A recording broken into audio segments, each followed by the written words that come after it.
And we move to our final and decidedly least sexy story of this Saturday, but nonetheless, it's something we're going to address. And that, of course, involves Torrey Smith. That's right. We have had a Torrey Smith sighting early in 2018. Well, if you want to fill us in on the latest juicy Torrey Smith news.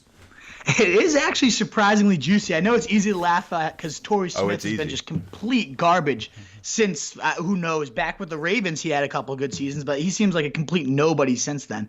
But I do think a really huge penny stock type of upside guy is now emerging here in Carolina because Torrey Smith fits the Norv Turner system like an absolute glove. So Norv Turner is the new offensive coordinator in Carolina. There's a great article. I did a ton of research on Norv Turner's 25 years in the NFL, broken down, what type of receivers does he use, what type of offense does he call. He's a disciple of the Air Coryell system, which is, in short, just bomb it and have your receivers go up and make plays. It's about stretching the defense vertically, pounding it with a workhorse, kind of softening them up front, peppering the running backs with screens to kind of get the defense over pursuing and all that, and then taking huge deep shots after you've set them up. And this seems to fit this offense perfectly, Torrey Smith, with a guy that's always been able to burn. For whatever lack of traits he has as a prototypical guy, he can run down the field still as good as anyone in the league, has good size for the speed as well.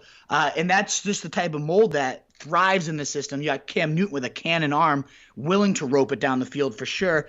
Cam's weaknesses are the short passing game. That's why people were concerned about McCaffrey. He's never been the most accurate guy, but the guy has an absolute cannon arm, and he's always been willing to take those shots. So to me, this just seems like the perfect marriage of a coordinator that loves to throw it deep, a quarterback that loves to throw it deep and has the arm for it, and a receiver that can burn down the field as good with anybody. Look at some of his past receivers. Vincent Jackson dominating in San Fran for so many years. Obviously, Josh Gordon, the way more talent than any of these guys, but he burned down the field, catching bomb after bomb in Norv Turner's system. Randy Moss in Oakland. I mean, the legacy, the history here is huge. Turner loves a tall guy that can run down the field and that he can bomb to. And Torrey Smith, for everything he lacks, fits all those checks all those boxes quite well.